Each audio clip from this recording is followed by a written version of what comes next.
So on today's session, we're gonna talk about a very critical and dangerous vulnerability, which is parameter tampering. So you can guess by the name where we are changing a parameter or value. So what is this actually? So this happens when the server trusts too much in client side. So what is the client side? The client side is your browser. So what happens?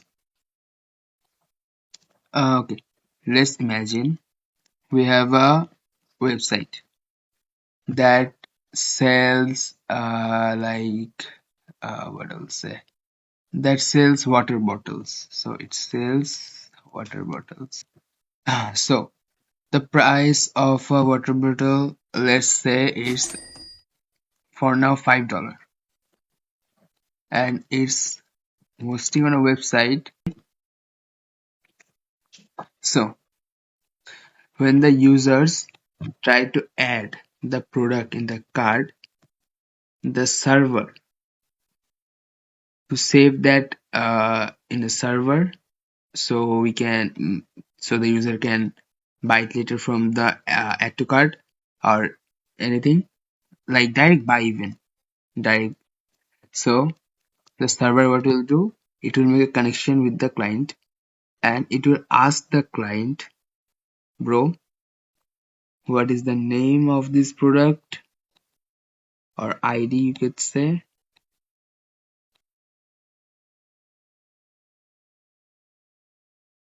ID, and let's say price.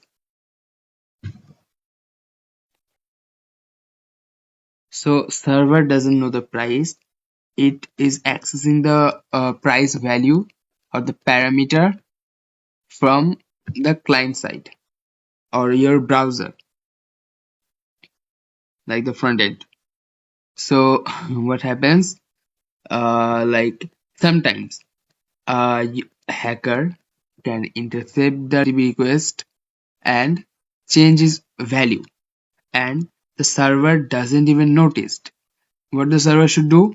Server should check the ID and price, and should check if they are compatible with each other. But sometimes developers, for their mistake, it doesn't validate any data. So what can I do? Like, from this the water bottle is $5. I clicked on the add to cart button and intercept the proxy. So what is intercepting? I'm literally just stopping the request which is going from client to server, and I am editing it, changing it. So what I will change?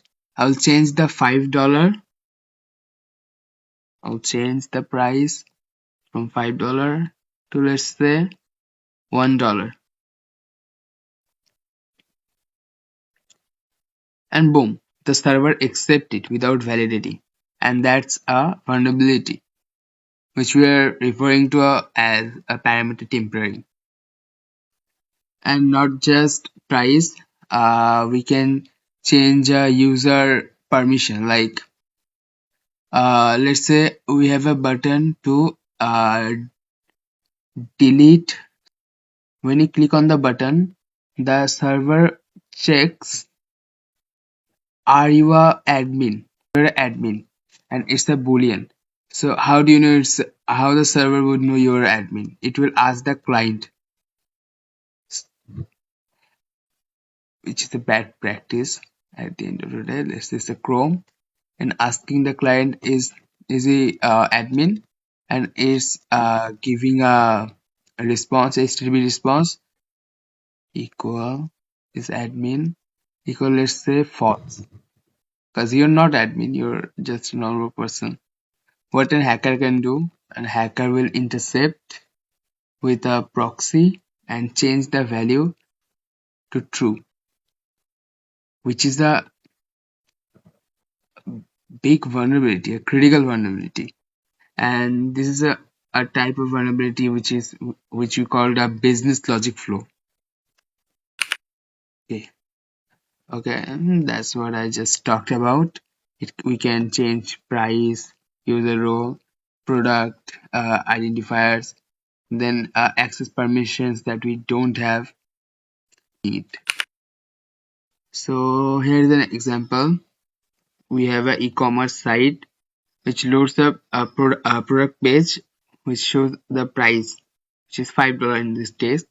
So when we click on like buy now example, it goes through a HTTP request, but the attacker or the hacker intercept it, and after intercepting it, it changes the parameter. Let's say price 1, which was 5 before, but the attacker changed it to the 1 and forward to the server, and the server accept it, the tempered data. Demonstration, but let's first clear the theory. Okay. Oh, that's what I just said. The original request was price equal 100 and product ID equal that, but the attacker changed it and converted it to 1, so now he can buy it for $1 literally.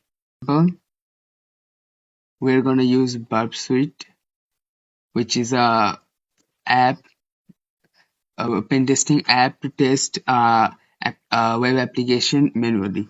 I've installed it by now. If you're into this web vulnerability, so Burp Suite, we can intercept proxies like that. I said I can change HTTP request, and with that it's more than that, but basically this is the main thing you'll ever need in Burp Suite. Burp Suite has a free community version and a paid version, but free version is enough for us. So if I say like here we go, here's the application. That way you'll install Burp like any other normal software. I'm not showing in this video, but you'll figure it out, or I might make another video on how to install Burp, but that's not for today. And if you're on Kali Linux, it should be pre-installed on your device. Okay, and also Burp Suite is available for Windows as well. To identify it, we can also use browser dev tool, but we cannot confirm. It's for first time testing. If you don't have if you don't have Burp Suite opened up, you're just visiting a website, and you saw on the dev tool that the from our client side is sending a header which is sending the price value or any info that we can change and manipulate. After looking at this, you will open Burp Suite, and for the intercepting proxy we are using Burp Suite here. If I open Burp Suite here, it's the Burp Suite. Okay, and okay, after you won't see this, but you'll get a similar UI. So what you do, you'll go to the proxy section. Yeah, because we're gonna intercept proxy, so we're gonna first go to the proxy, and we don't have to turn on the proxy right now. Let me just open the browser first. Okay, I have two browsers opened. Cut one. Okay, so this is the site I have found the vulnerability on. Please don't. I recommend don't try this on any website without their permission. I'm using this because they are not selling cake anymore, I guess. Not cake, I think they are not in service anymore. That's why I'm testing on them.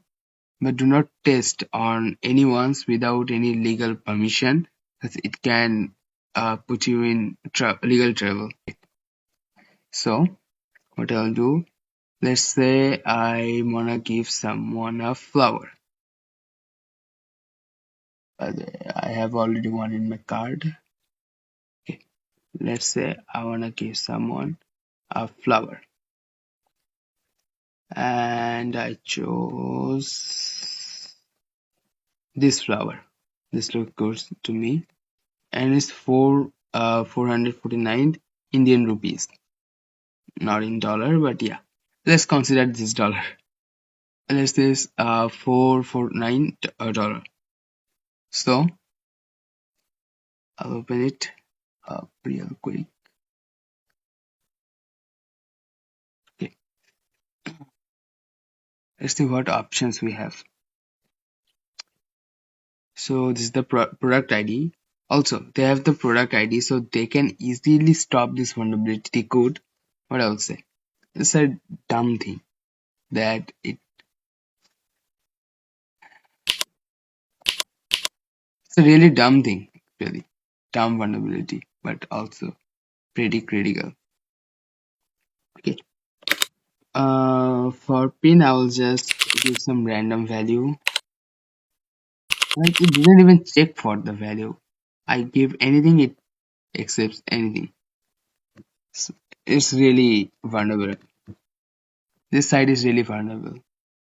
Even though this is not a cake, but I got option. Pretty weird. I don't know who is the developer of this site. Okay, now I'm gonna add to cart. But before add to cart, I wanna turn on the intercept. So the HTTP, I can capture the HTTP request. So I'll click on add to cart. And it's not okay. This is the thing. This is a post request that is sending to the server, and this is not that much important. I will forward it, but add to cart this endpoint. This is the vulnerable endpoint. Okay, if we see the if we see our request, you can see it's a post request to this URL add to cart, and it's going on HTTP. It has assigned some cookies, and the host is gdbmart.com, which is our domain, which is the domain of the site. And these are some info about the site. Okay, but the thing which is most important for us is this parameter. These parameters. We say location redirection 0. I don't know what is mean, but I do know one thing. This is our important part, which is the price.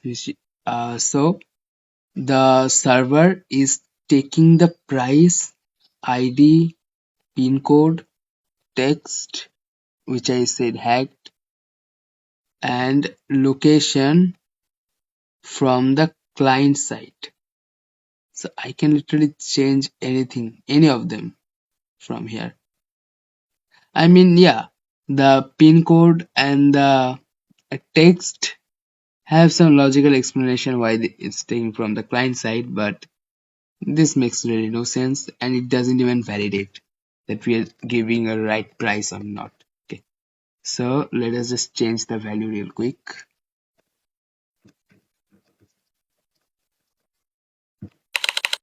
So let's say we are going to change it to $1. Yeah, $1. And let's forward the request. Let's see. There we go. Forward. Let me turn off the intercept. And let's see what happened on our client, on our site. Okay, you can see we have something added on the card. One was already added by me, and now one, so it's 2. So let's click on card and let's see if it worked. It should work, and because I have tested before, there we go. There we go. We bought 8 yellow roses set, and it's showing for one rupees. Seriously, literally just 1 rupees. And even if I continue shopping, it doesn't change at all. Stays the same, which is, if it was a live application which is still on work, like, it could be a disaster, man. it didn't work because the site is not operational anymore. But imagine, because this vulnerability was present when this application was alive. Okay, let me remove it.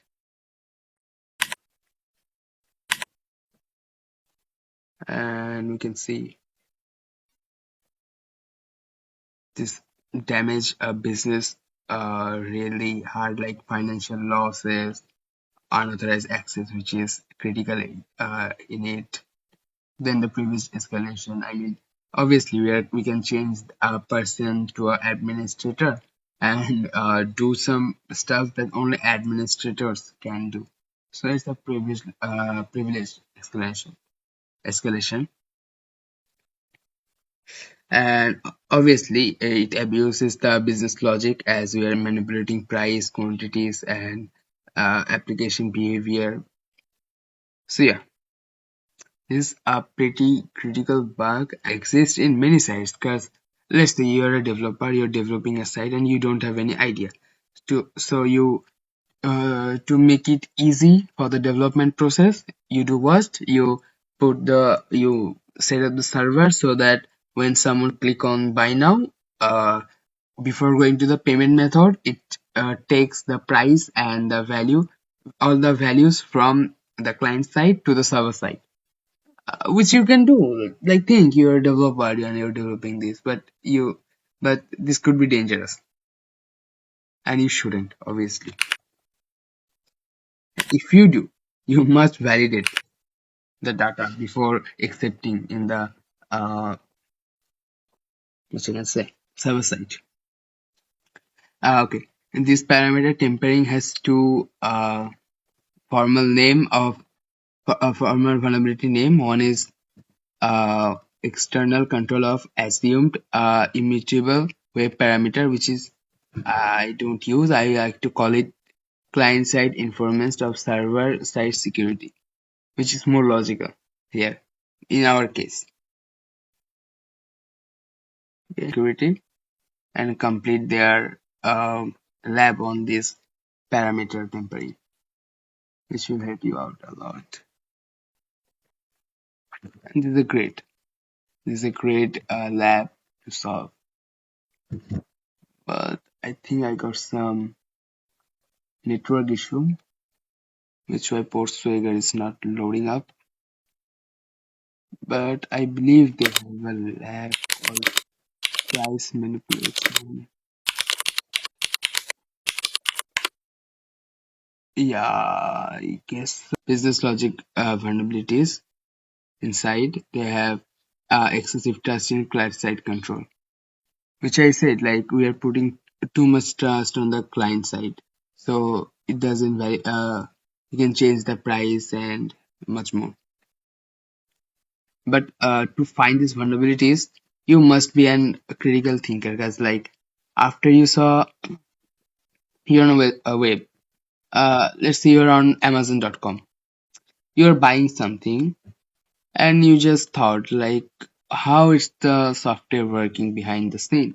So you open up dev and you saw in the network that uh, the server is taking a header from the client side and the client side is showing the price, and you thought this could be changed, so how can I change it? So you found out that there is a thing called proxy where you can use to change it. So this is the type of mindset you have to create. It's literally a normal thing. A developer can do it. A developers many times do it. But you have to be a thinker. So you have to know how developers think and how you can use it for your own purpose. Okay, and that's all. And let me know if you find the same exact vulnerability or similar to this on any e-commerce site. Like just search on shops or e-commerce sites on online and test. But I don't recommend testing. I don't recommend you testing like this, because you know testing on random site legal issue. could lead to a legal issue without their permission. So try search for e-commerce sites, bug bounty program, or a site like HackerOne. HackerOne here in not like that. I guess in Thai industry.